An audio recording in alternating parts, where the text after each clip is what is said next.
يا سقنا وكنا وحولي بس عنو دين ما درس في عمان وقصة حدا مركاني. سفي عمان وكمان مركان لاس عنو ذي متاس شيء موجود. وأنا كفر حسنا لاس عنو ذي ماشين هذا. وأنا مالا كسر نقدر دونه.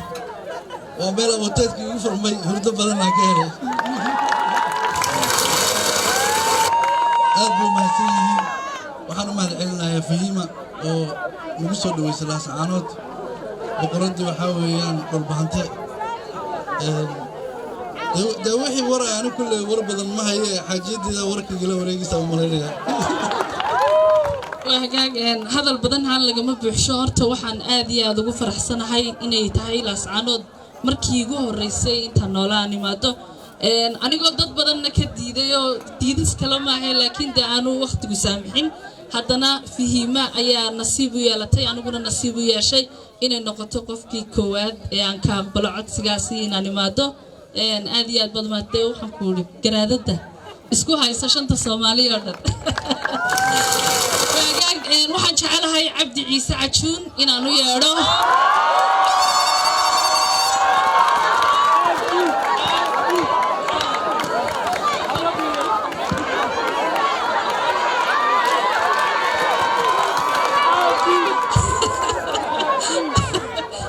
بالعين صدق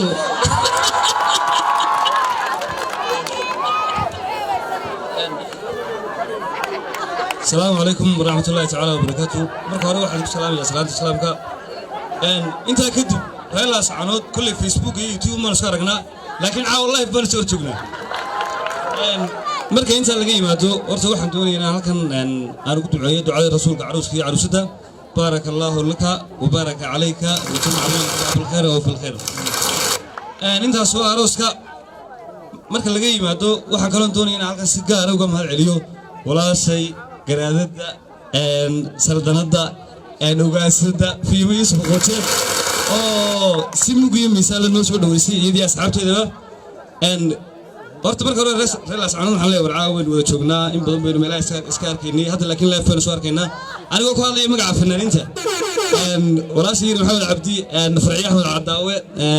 Maxamed Axmed Cabdullaahi oo taqaanaan qamar iyo Farxaan Yare waxaan horta doonaynaa inaan la qaybsano marka hore farxadda iyo hambaliyada iyo arintaas arooska inta marka laga yimaado haddaan la kaftamo kulli Cabdi Ciise waynu isla garanaa waxa saay bartay marka inta laga yimaado kulli Soomaalida waxa ku maamada fulaxantiisa ma mooga walaale marka inta laga yimaado kulli hadda waynu isqiimeyn karnaa waynu sakhriin karnaa marka hore isbeynana war hadda waynu saragnaa laakiin waxaan sida leeyahay dhamaantiin waxaan idin rajaynayaa farxad iyo barwaaqo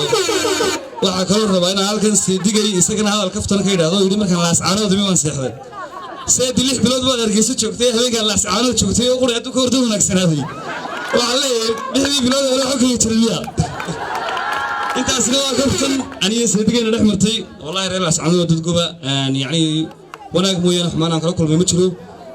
kulay intaana waa la isticaayinayo hadalka Soomaali baynu nahay kaana kulay halkii lagu arkaa baa lagu dhaafaa laakiin cilad kale iyo munaafiqad kale iyo cudud kale mid kale maana kulmin dhamaantiina waxa leeyahay waqtiga iyo habeenka iyo maalinta iyo dharaarta iyo xilliga ay macnaado aad baan isaayo ida gal oo dhan ninka jannada ugu horgalay weeyaan way dambigiisa laga ragtay